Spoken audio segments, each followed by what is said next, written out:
কুলাঙ্গার কাকে বলা যায়, কে বলতে পারে? আমি নিজে যদি কুলাঙ্গার হই তাহলে না আমি আরেকজন কুলাঙ্গারকে চিনব, তাই না?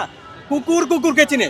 তো সে আসলে প্রকৃতপক্ষে সেই হচ্ছে কুলাঙ্গার, যেই কারণে বাংলাদেশের এই যে স্থিতিশীল একটা পরিবেশ আছে, বাংলাদেশের মানুষ একটা সমস্যা থেকে পরিত্রাণের চেষ্টা করছে, সেই সময়ে তিনি বাংলাদেশের রাজনীতির নামে তিনি অপরাজনীতি করার চেষ্টা করছেন।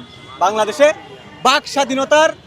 বাক স্বাধীনতার কথা বলে তিনি আপনার হচ্ছে বিভিন্ন ধরনের এমন মন্তব্য করতেছেন যেগুলো হচ্ছে আপনার এই নগ্ন ভাষা বলি আমরা আমরা হ্যাঁ, গোবরের জন্য আমরা অনেক কিন্তু আশেপাশে কোনো জায়গায় গোবর পাইনি, যার জন্য আমরা জুতা নিয়ে আসলাম। হ্যাঁ, আমরা এই জুতাগুলো এখানে এই যে জুতা নিক্ষেপ করে যাব, আমরা জুতা সংরক্ষণ করে যাব।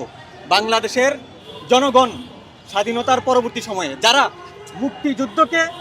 মুক্তিযুদ্ধে যারা সরাসরি অংশগ্রহণ করেছে,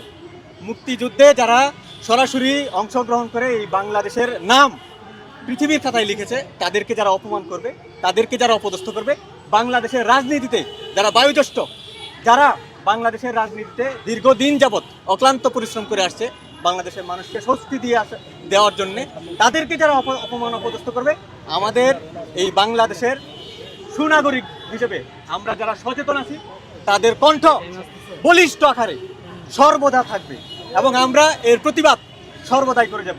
বাংলাদেশের সর্বস্তরের মানুষকে আহ্বান করব, আপনারা প্রতিবাদ করুন, অন্যায়ের বিরুদ্ধে রুখে দাঁড়ান। বাংলাদেশে রাজাকারের ঠাঁই হবে না, রাজাকাররা যাদেরকে শেল্টার দিবে তাদের ঠাঁই হবে না। আমার নিজের উদ্যোগে আমি এখানে আসছি। বাংলাদেশের প্রত্যেকটা নাগরিককে আমি মনে করি যে তাদের নিজেদের অবস্থান থেকে, মুক্তিযুদ্ধের সময় যেরকম নিজেদের অবস্থান থেকে সোচ্চার হয়েছিল, এখনও ঠিক সেইভাবেই সোচ্চার হওয়া উচিত। বাংলাদেশে রাজাকারের ঠাঁই হবে না, রাজাকাররা যাদেরকে শেল্টার দিবে তাদের ঠাঁই হবে না।